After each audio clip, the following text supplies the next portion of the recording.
and you have these nights in the Cintas Center like you had the other day. Could you imagine how many more nights we have like that if we're so invested in this? All the great supporters that we have are awesome, but there's more out there that could certainly help us, and we could have a lot of fun nights here.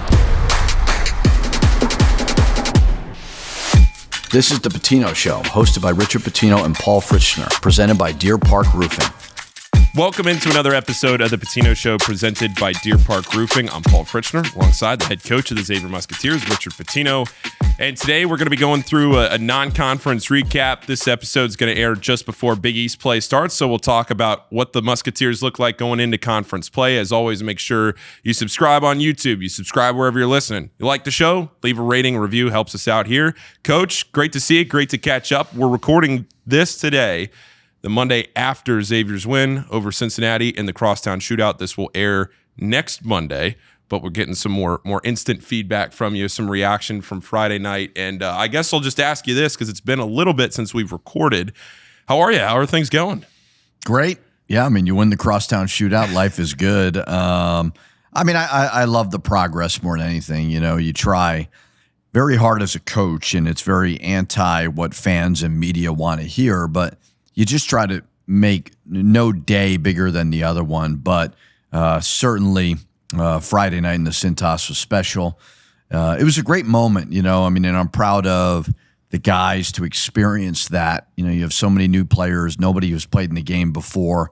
So it was a really nice moment to experience for our guys, and hopefully it just, you know, you taste success. You want more of it. Yeah, I thought you had a great quote in the post-game press conference where you got asked about, did you know what you were walking into or whatever it was, and you said, well, yeah, but I was sitting there in the coach's locker room like a half hour before the game, and I could hear the students from the locker room, which if you don't know where the locker room is, it's tucked back in the bowels of the Cintas Center, and it's hard to hear the students from there unless they are at full throat, and they were. So at that point you realize, okay, here's what I'm walking into. And I know you've coached in some great environments over the years, but what was walking out there on Friday night? What did that feel like?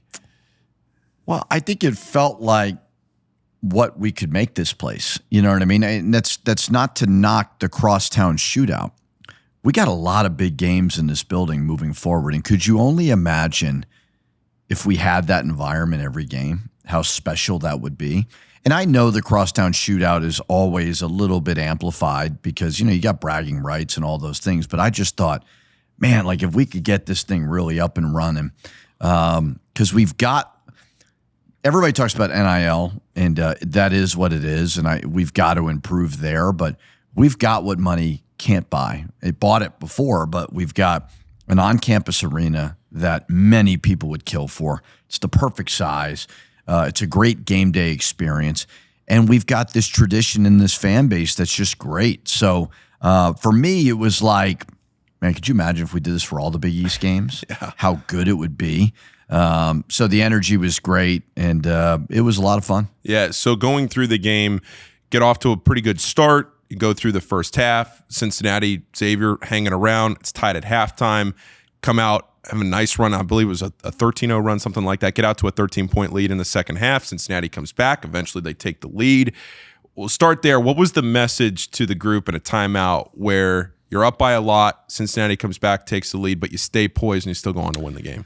I mean, again, like, I think Nick Saban was the one who kind of changed it for everybody. And, you know, it's not about the score. It's about the standard at which you want to play. And it's about the process and all those things. So, you know, we don't talk a lot about the scoreboard when we're in timeouts and huddles. That's boring for fans. They don't want to hear that. But, like, we just worry about the next possession. Cincinnati's a good team. We knew they would, you know, throw a counterpunch.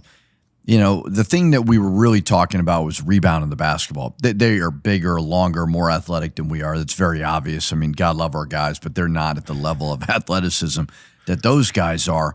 And so if we could just keep them off the glass, which we were not able to do, we felt like we had a chance. So, you know, I mean, a lot of great things. We were playing the right way. We continued to not turn the ball over at an amazing rate, and we're sharing the basketball. So, I mean, I think the message was just make the next right play. Yeah.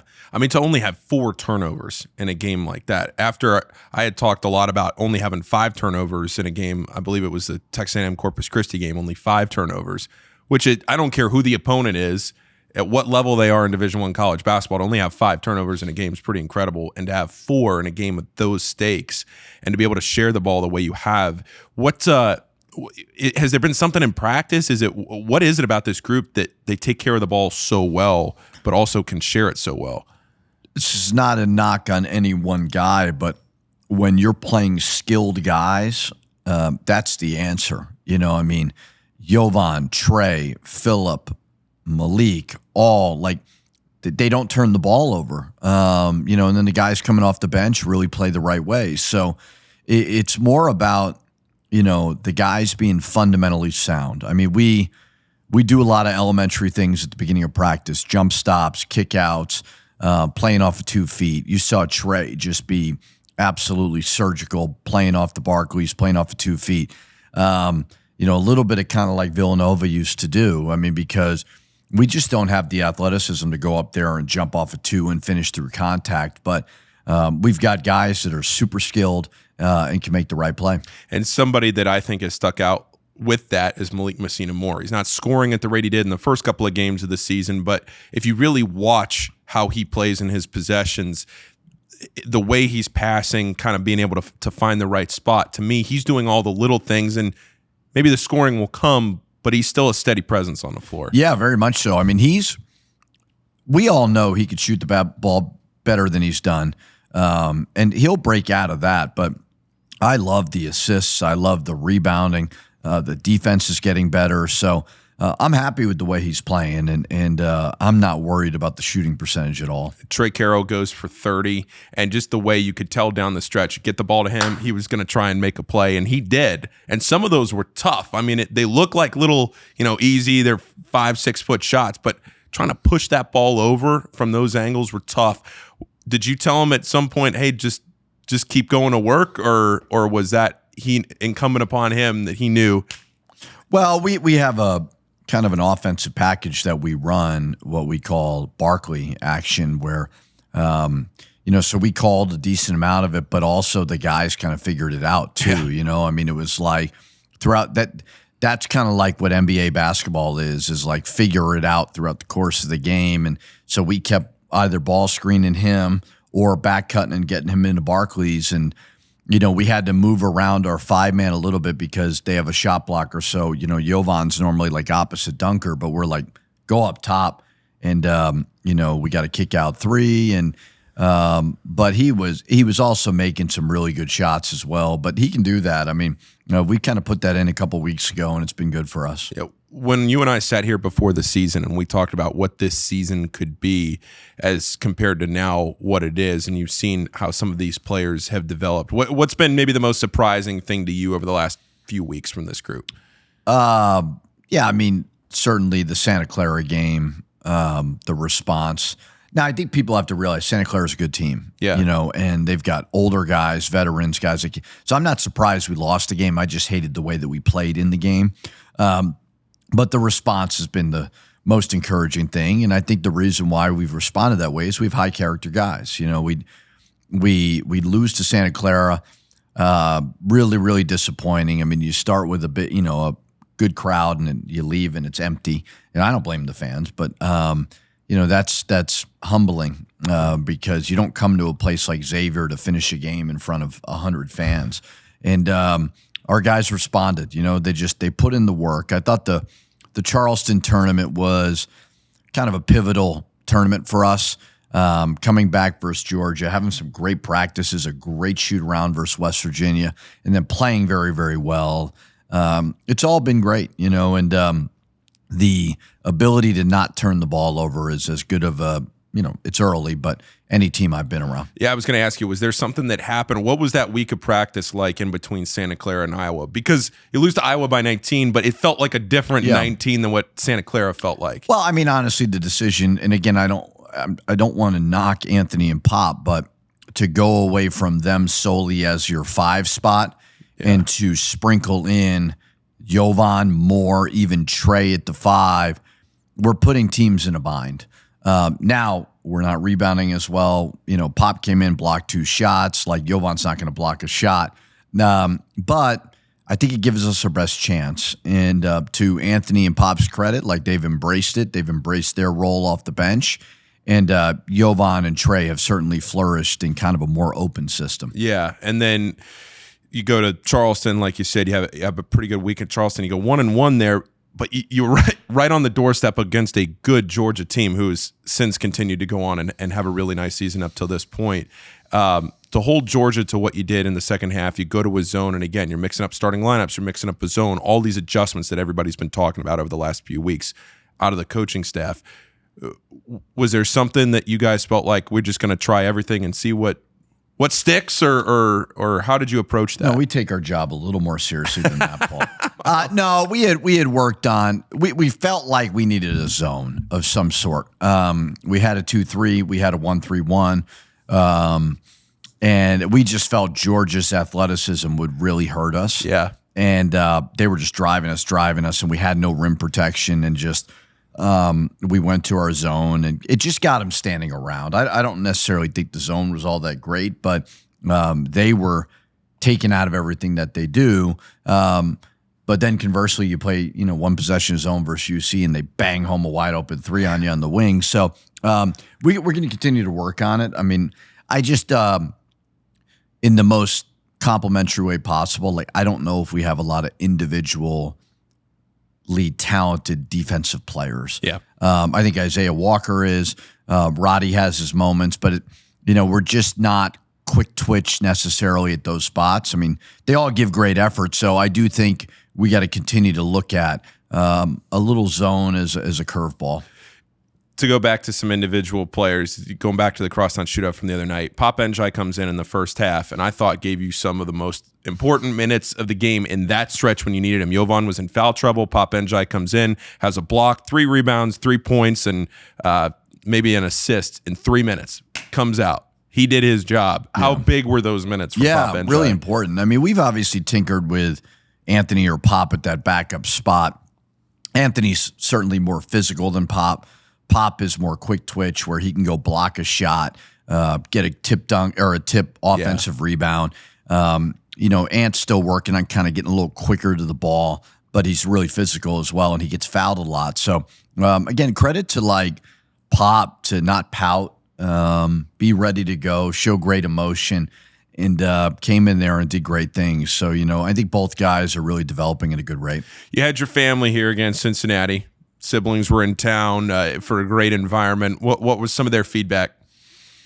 Well, I mean, winning is always fun. I mean, we've one of the nice things about being back east, because like I love New Mexico, but I just never saw my family, and so you never had moments like that. Like my whole childhood was celebrating big wins with my family, because my dad won a lot. And we had some big wins in New Mexico, and I didn't have that where you could go hang out afterwards and celebrate, have some drinks together and so on. So it was a great weekend. They loved the Cintas Center. They loved our fans. We're a family that's been around a lot of it. And so, that rivalry game, you put that up there with Kentucky, Louisville. Play once a year. It's different than a league opponent. And it's just ultimate bragging rights. And so they had a blast. Yeah. To walk into that environment and see that and feel it. Again, it always, to me, feels like that was the 8th one that I had been to. And it always feels to me like you can try to describe it. And you saw it, I think, Jovan in the post game. All these guys that hadn't played in it. I mean, on both sides, Day Thomas for Cincinnati was the only player that had actually played in it. Roddy redshirted last year. He was there, felt the environment, but he didn't play in it. But until you're really out there, and I know we keep making a big deal out of it because to me in this city and how important it is for the next year, I mean, it's a huge game, and it's a fun environment to share in, because you look around in the crowd and you see all the people that, like you've talked about, you see everybody in the stores, the grocery store, whatever around here, and you feel it. You feel the rivalry. Has that been eye-opening? Have you had any like run-ins around the city? Yeah, I mean, of course. I mean, what it is it's a big game because the fans and the media make it a huge game. Yeah. And that's not a bad thing. Like they treat that game way differently than they treat any other game. And so it just gets everybody talking about it. You know, and it's a bragging rights game. It is a going out in public game and being able to stick your chest out a little bit more than if you lost. I've been on the other side of those things a lot, but that's what it is. And I had kids events Saturday and Sunday, and you saw a lot of people, and they let's go X and all those things. Then you saw some UC people, and you kind of gave them a look a little bit. So it's the fun part of it. Like there's obviously a lot of UC alum in the area because they've got a bigger school than us, but you've got this prideful, smaller fan base in Xavier. So a lot of people came up to me, and you know, I can breathe the sigh of relief for a year, but you know, you got to move on at some point as well. Yeah. And the other thing too, you were the fourth head coach in this rivalry since 1989. First-year head coaches generally have struggled in the Crosstown Shootout. Only 4 now, including you, have won their first shootout since Bob Huggins took over at Cincinnati in 1989. Yeah. I don't know what it is about the first time, but it's given a lot of coaches struggles over the years, and to come in there and to do that, being at home. And, you know, Xavier now, that was their 11th straight win at home. Cincinnati hasn't won at the Cintas Center since 2001. Let's flip gears a little bit here, going back to the beginning of the season. I want to ask you, since we haven't sat down in a little bit, just some overall reflections on, you know, maybe what you've learned about being here at Xavier, some kind of perspective that has changed or gotten better, whatever, since the last time we talked. Yeah, I mean, Xavier is a very unique job. This is my 5th head coaching job.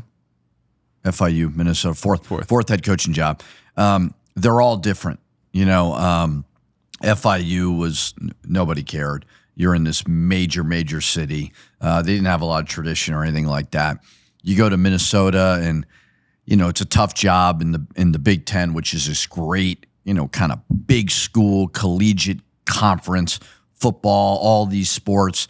Then you go to New Mexico, where they just care deeply about college basketball. But then you come to like this little old Xavier, and you know, it's like the little engine that could. It really is. You don't have a big school. You have no football. You've got 5,000 students. It's a tiny campus, but there's just this pride factor for the basketball program that you really just don't know until you come here, you know, and I really believe we can do special things. I mean, they've done it in the past. I mean, Chris Mack was a 1 seed in the NCAA tournament. You know, the biggest thing that we have to do at a place like Xavier is, in the most respectful way possible, never talk about the past as it pertains to doing business. You can certainly honor the past, the David West, I mean, all these great players and the great tradition, but you've got to elevate your game in the modern era of college sports. We don't have football. We can't be gobbled up by these bigger schools. So we've got to be cutting edge because it's evolving and changing. And so our leadership, our fans, our great supporters need to understand that, because this thing is really, really shifting, and adapt or die. What does cutting edge mean to you? A lot of money. I mean, it just is what it is. You know, it's about payroll. It's about, if you want to retain players, you got to have money. But you gotta. I also understand how hard it is to be an administrator and president in this landscape too. Like, so I'm not going to sit here and crap on them and say like they don't, like the target is constantly moving. I just look at Texas Tech football. Right now, they're in the CFP. Texas Tech was never a player. Texas Tech was ready to go when the rules changed. And, you know, you're seeing a lot of cool content about that on Twitter right now. And that's what we've got to be. You know, I mean, we've got to be, you know, we've got to be all in on just the investment. It's a business. It's a business, not to say all in, sorry. But that's what it is. And you have these nights in the Cintas Center like you had the other day. Could you imagine how many more nights we have like that? if we're so invested in this. And all the great supporters that we have are awesome, but there's more out there that could certainly help us, and we could have a lot of fun nights here.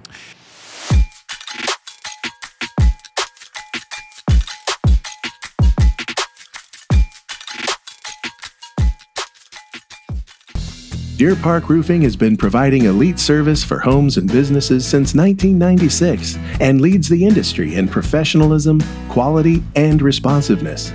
So whether your needs are residential or commercial, Deer Park can handle any job and ensure it's done right. Deer Park's motto is, protect what's important. And what's important to you is important to Deer Park Roofing. Visit deerparkroofing.com today. deerparkroofing.com. A Fifth Third Better means we give 166.7%. Who's a good boy, Parson? I am good boy. That's right. And why? Because I bank a Fifth Third Better. Wait, what? 5/3 equals 166.7%, so they put 166.7% into everything they do. Okay, what is happening? I'll tell you what's happening. Free checking, no hidden fees, and identity theft protection. Now, let's get rid of Cat, please. What? This is banking a Fifth Third Better.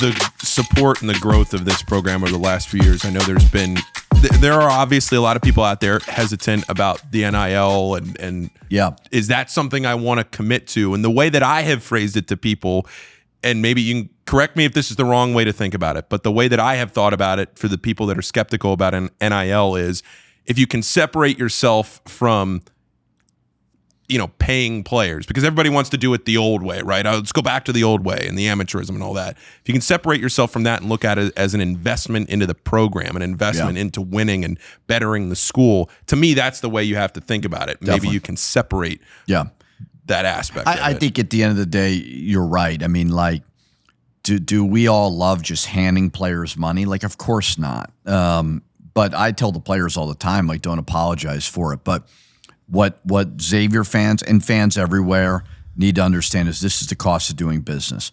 And our goal is to have a complete program where nutrition is, top 3 in the league. Staff, top 3 in the, head coach would be, no, just kidding. But then the NIL part is part of having a complete program. And, if we want to compete for Big East titles and go to a Final Four, that's an investment in winning. And so it's no different than when we were building practice facilities and chartered flights. Like, this is the new cost of doing business. And so I can promise you, you can't moneyball this thing. You may be able to do it once or twice, but in the end, the Yankees and the Dodgers are always going to win out. I mean, it's the reality. Every now and then you get the Brewers where they had a great year and then they just get smashed in the playoffs. I mean, it just is what it is. So investment is the key. I know that it makes a lot of people uncomfortable, but the reality is everybody knows this. What wins? Great players win. What retains the great players, keeps them here? Having a really healthy financial package. Do you like the trajectory right now? I know obviously you want more and you want to keep building, but do you like the trajectory of the way things are trending going into the offseason? Yeah, I mean, I think we have a really good plan for making a jump in year 2. My whole thing is this.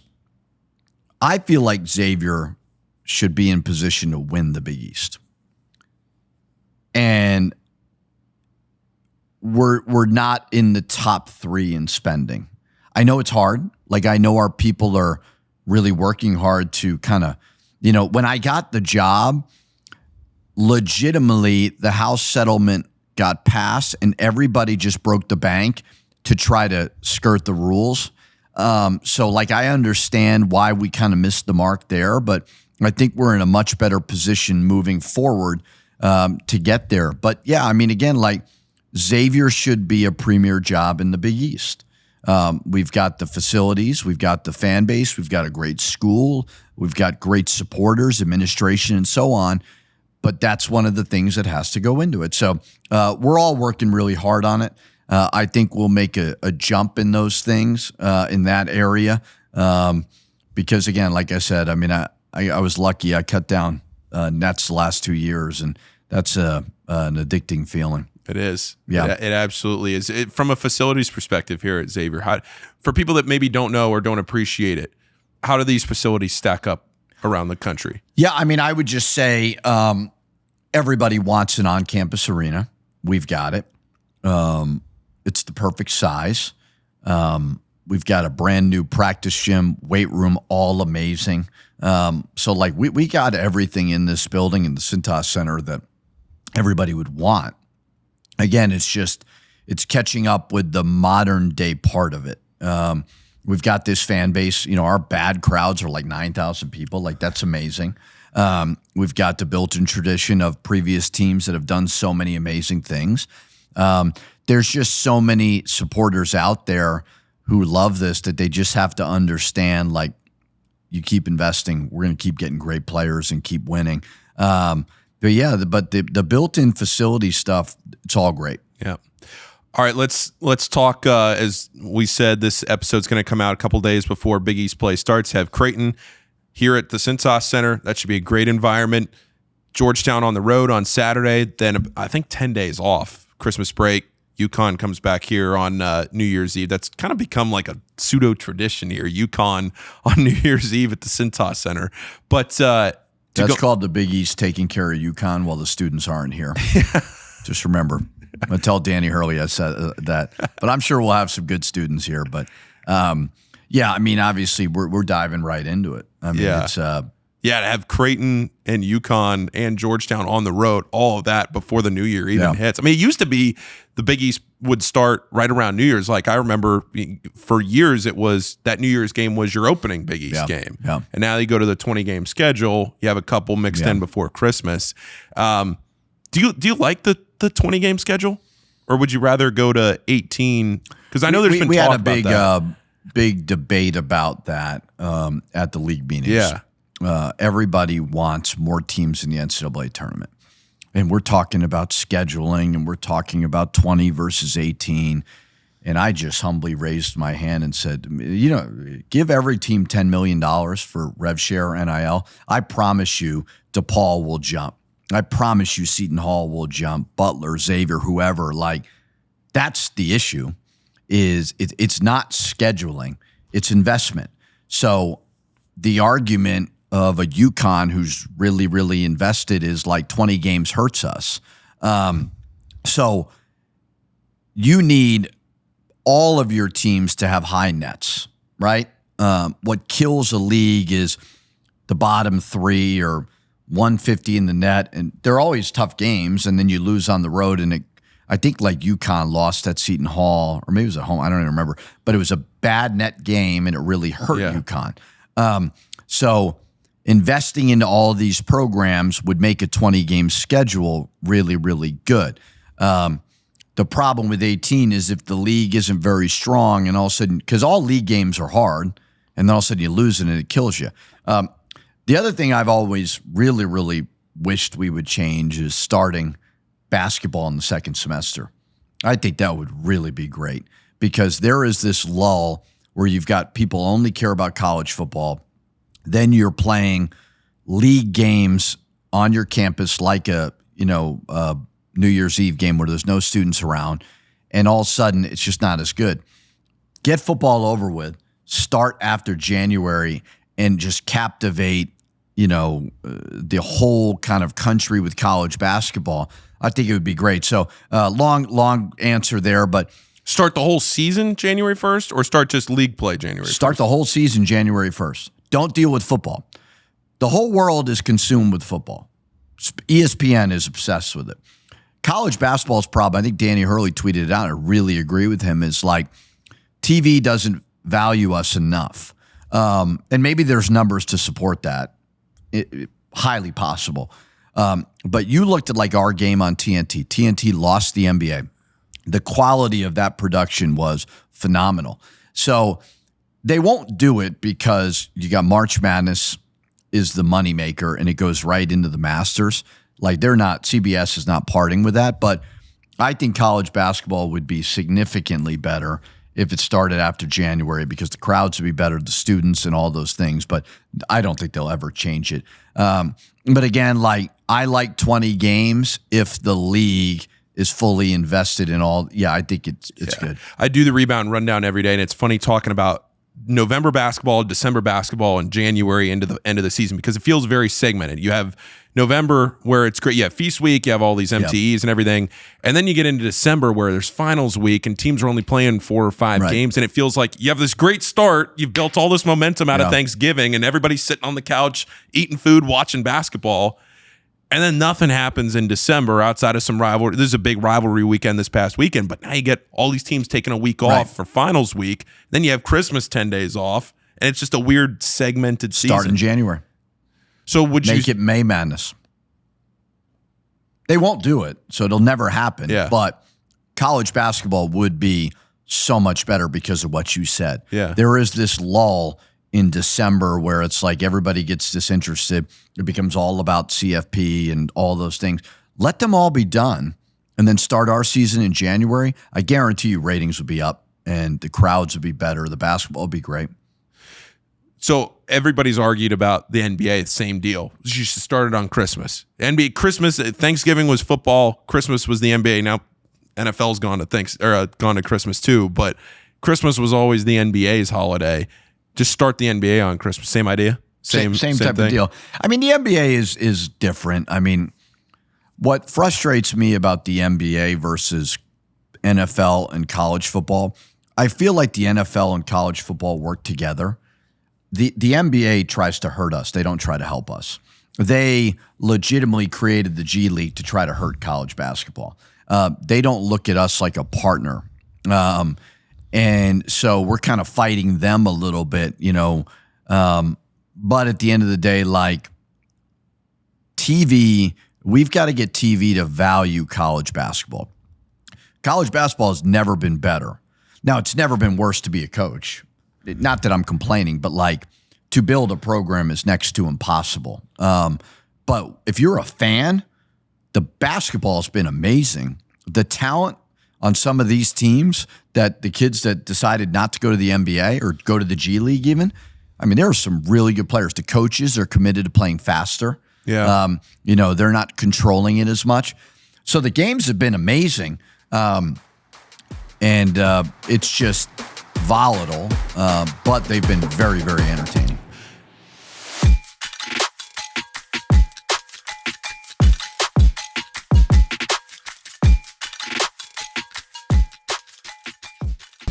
Deer Park Roofing has been providing elite service for homes and businesses since 1996 and leads the industry in professionalism, quality, and responsiveness.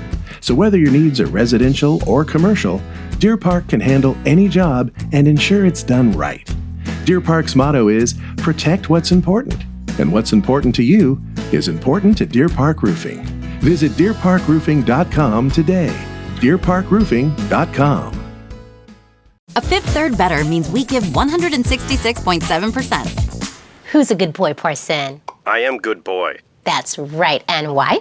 Because I bank a fifth third better. Wait, what? 5/3 equals 166.7%, so they put 166.7% into everything they do. Okay, what is happening? I'll tell you what's happening. Free checking, no hidden fees, and identity theft protection. Now, let's get rid of cat, please. What? This is banking a Fifth Third Better. The journey to move medicine forward takes an unwavering commitment to solving complex patient care. Innovative thinkers driven to change lives. A therapeutically focused contract research organization. A diverse team committed to comprehensive patient care. All leading to successful drug approval. Join the CTI team on our journey to move medicine forward.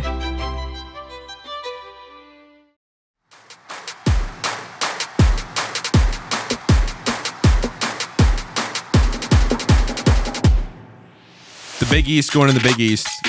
How excited are you now to finally get Big East play started? You've been asked all the questions. You've done all the talking, you know, for the last 6-7 months since you joined the conference. But now here it is. Big East play is going to open, and you're a Big East head coach. What are you looking forward to? Yeah, I mean, I think the beauty of the Big East, like we said, is like all of them except UConn and I guess Villanova and Georgetown in football, but we're it, for these schools. And so there's so many schools growing up that I've known very, very well, like kind of different than the Mountain West world. It's like Boise and Colorado State. Like, I didn't know those schools as well. So these environments, these cities, these fan bases, it's going to be special.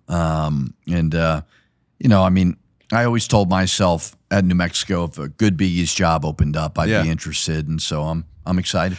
I'm not going to ask you to break down the conference like, we do in the media and we do all the podcasts doing Big East previews. I'm not going to frame the question like that, but at the top of the league, obviously UConn has had a great non-conference. St. John's has set themselves up here, going into conference play, but the rest of the conference, Coach, feels fairly wide open. Seton Hall was picked toward the bottom of the conference and has surprised a lot of people this year. They look fantastic. They keep stacking wins. Marquette has struggled. Creighton has struggled. They've been hurt. I mean, it feels like the conference is pretty open. Have you had any impressions of the conference? Yeah, so I far? mean, I think the obvious thing is UConn and St. John's are kind of, we talk about the investment piece, like they're really, really invested and they're really going for it. And they've got talented guys. UConn is really humming. St. John's, I wouldn't panic on them yet. They've played a really tough schedule. Iowa State is terrific. Alabama's really good. So there are 3 losses. I forget the third. We're all to really good teams. So I think those 2 are really, really talented. But then you've got Creighton, who's traditionally been very good. I think they've had some injuries. Yeah, Jackson McAndrew out for the year. Villanova, Kevin basically started over like we did. So although I think they're having a pretty good start, it's really hard to do what we're both doing. Georgetown had a bad injury that really hurt them. Marquette is that young team that didn't take any transfers, but I guarantee you they get better every single game. Then you've got us. We've started over. Butler's got some key guys back. Like they're a good team. So it's going to be challenging. It's going to be it's going to be a gauntlet. I know with your dad, I'm sure you talk Big East basketball. Maybe you don't. I don't want to put words in your mouth. Maybe you don't. Yeah, but why are you assuming? Yeah, maybe. What do you do when you assume? I'm not going to sit here and assume anything. But No. how much do you get to watch of the Big East? I know you keep tabs on it, obviously, but are you somebody that goes home and you watch every Big East game to know what's going on, or do you compartmentalize until closer to the conference season? Depends. If we're winning, I like to watch basketball. If we lose, I'm like, screw this. I'm not watching basketball. If we win, I'm like judging everybody. Oh, they stink. We're so good. And when we lose, I'm like, I can't watch basketball. So I would say as a coach, I watch a decent amount. Yeah, if a Big East game is on, I'll put it on just to have a feel. I mean, I do think it's our job now to know all these rosters and know all these players and be ready when the portal hits because everybody's going to transfer. So I've got a decent feel for it, but you're watching it differently. You're casually watching it versus notepad rewinding and really scouting it. But certainly it's cool to get a feel for everybody's team. How challenging is that going into the portal season when you get to the end of the year and then all of a sudden 1,000 names hit the portal? And it's impossible. I mean, it's what are we doing here? It's the dumbest thing ever. But again, when fans show up to the game and they turn on the TV, they don't care. And that's fine. We're compensated very well, but it's the dumbest thing ever. There are no rules. Some teams are spending $20 million, some teams are spending $5 million, and fans are thinking that's what are we talking about? The kids can transfer whenever they want. The only way that I think at some point it can be fixed is there's going to have to be collective bargaining by both sides. It doesn't seem like the government is interested in getting too involved in this. If they did, that would help, but I just don't know how you limit the kids' pay. Isn't that how this all started? Yeah. So it's pro sports with no salary cap and no rules. I was going to say, do you think the rules on NIL or maybe going back to a one-time transfer rule? Because that's been my contention is the one-time transfer rule could help. Yeah, for sure. For some stability, right? Yeah, but why wouldn't that prevent a lawsuit? Oh, yeah, for sure would Like- at this like- point. Yeah. The NCAA is so they're screwed because I'm not faulting them. It's because everybody's suing them. And when I started, nobody would have thought of this. So you can implement the one-time transfer rule, and I think 1,000% that would fix a lot. But then all of a sudden, you're going to go back to waivers, which that's why they got rid of that rule, was they didn't want to deal with waivers because they were hard. I mean, there was kids who had, whether it's the death of a family member, they need to be back home, or maybe mental health, or maybe a coach left. Like, there was a lot of reasons, but like anything else, like when there's a gray area, people are going to take advantage of it. So I just don't know how you fix it. I mean, I don't think they're going to go back. I don't think the NCAA has any power anymore. And I don't blame them. I'm not saying like they're doing something wrong, but it's just lawsuit after lawsuit after lawsuit. Yeah. All right. A few minutes left in the show here. A couple more things to wrap up the show. One, I know you've been asked this question a lot, but as time has gone on, I'll ask it again. Gabe Pizzato still not playing right now, but how's he coming along? Good. Yeah. I mean, nothing new. I mean, we always thought January, but that's up to the doctors, and I don't, but he's improving, but he's not practicing or anything. So okay, take it every couple of weeks for sure. Going into Big East play, you've seen a ton of improvement out of this group over the last 2 or 3 weeks. Are there things specifically that you like, that you want to expand on, that you hope, hey, here's what we're doing really well right now that we have to take into Big East play to give ourselves a shot? I mean, we're going to work on everything. I mean, I think obviously not turning the ball over has been a huge thing for us. I think we could play with more pace offensively. I certainly think we can get better rebound of the basketball. So, you treat them all the same every day. I mean, it's just, you got kind of your core things you work on, skill development offensively, then your shell defense and your pick and roll defense and your press and your zone and all. So, I mean, we've far from arrived. I mean, we've had some good wins, and it's been fun. But you just really stick to the basics every day. Is there anything that you have, in retrospect, learned from this non-conference season to say, like, next year you'll have Cincinnati will be on the road, Iowa will be at home. I don't know if you want to play in an MTE or not, or that's something that programs do or they don't do. But scheduling for next year, is there anything that you feel I mean, the scheduling piece is hard because if people were transparent about what they spend on rosters, it'd be a lot easier. I don't want to go play a $20 million roster. You know what I mean? Yeah. I want it to be somewhat level playing field. So trying to figure out kind of where we're going to stand, where everybody else stands, could also dictate what MTEs we want to be in and so on. I mean, you don't know who's going to be on the roster because everybody could transfer, but it's like, okay, what's the level of investment and who we want to play? At UC, great. Home, Iowa, great. Maybe look to add another one or whatever. I mean, we played 5 tough games, Santa Clara, UC, Iowa, and then your 2 MTEs. Then you got your bye games. I think 5's a good number. How we do it, still not sure. I mean, there's all these players. Now the MTEs, it's like, well, Players Era gives you $1 million. Yeah, sign me up for that one. We'll see where the MTEs go. Are they going to start paying? I don't know. Like, I thought Charleston was by far my favorite one I've ever been in. But if somebody offers us money towards NIL, we'll go wherever. So the whole sport is just evolving and changing right now. Yeah. 2 or 3 game MTEs. 2. Yeah, I don't like 3 games at all. I'd love a day off in between. That would be great. But it's the financial component of it. We have to raise money. Like, we have to. We've got to be competitive in the NIL rev share space. And if we can play games that get us money, like, we're doing a disservice to Greg and to President Hanich and so on if, like, we don't do those, because we got to generate revenue.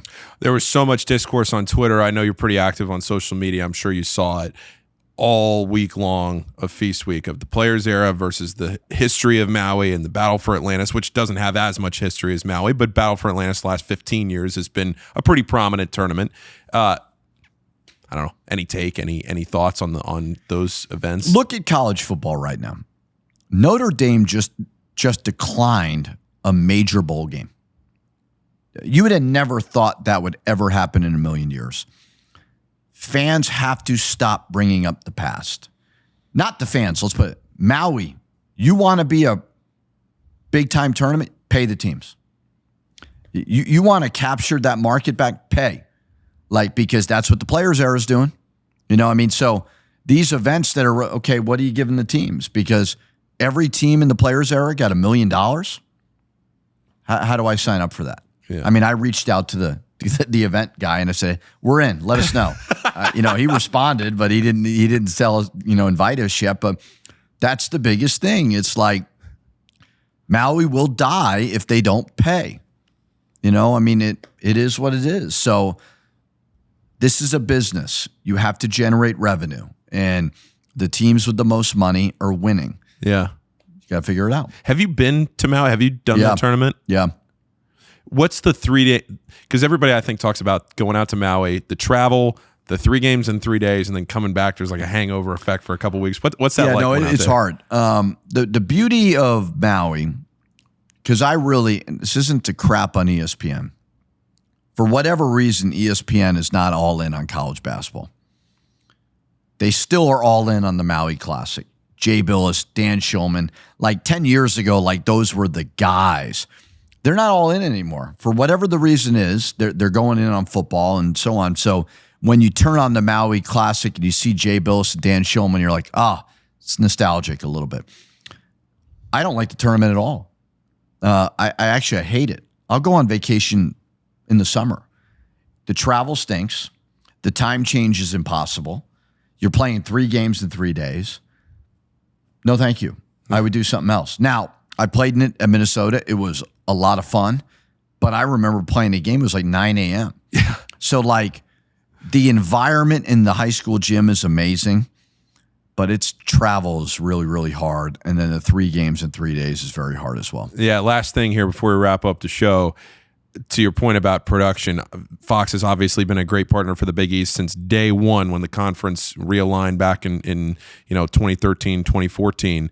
But TNT, NBC, the partnerships with those channels now in the pregame show, the halftime show, the postgame show, the production in game. Yeah. I went back and rewatched the whole broadcast of the Crosstown Shootout. It was spectacular. Yeah. Just start to finish. Brian Anderson, Robbie Hummel, Lauren Jabbar on the sidelines, the studio crew, Chris Webber, Jalen Rose, Bruce Pearl, Adam Lefka. The whole deal. Yeah. It felt like a big time event. NBC has done the same thing with Peacock. It is a big time feel for that. And I think it's, to your point, Coach, a big deal for college basketball to have that investment back. Yeah. This is not to crap on ESPN, but for whatever the reason is, they're not all in on us. All you have to do is turn on the TV, and all they're talking about is football, football, football, and that's fine. That's their prerogative. But the best thing is to have partners like TNT and Fox and Peacock who try. It's just the quality on ESPN. It's just different. It's not what it used to be, and they're smart people over there, so they have obviously reasons why they're more invested in football than basketball. But college basketball is an amazing sport, and there's been a shift with ESPN. But if we can get some great partners to be all in on us and have nights from a TV production standpoint, like they did at Crosstown Shootout, it just helps everything. Yeah. All right, Coach. Well, best of luck in the Big East, getting that going here in a couple of days. Best of luck to you and to the group as they embark on this journey. Thank you. Yeah. Appreciate it. This has been another episode of the Pitino Show presented by Deer Park Roofing. For head coach Richard Pitino, I'm Paul Fritschner signing off. Make sure that you, as always, subscribe on YouTube wherever you're listening. Enjoy the show. We'll be back next week with another episode of the Pitino Show. Thanks for listening, everybody.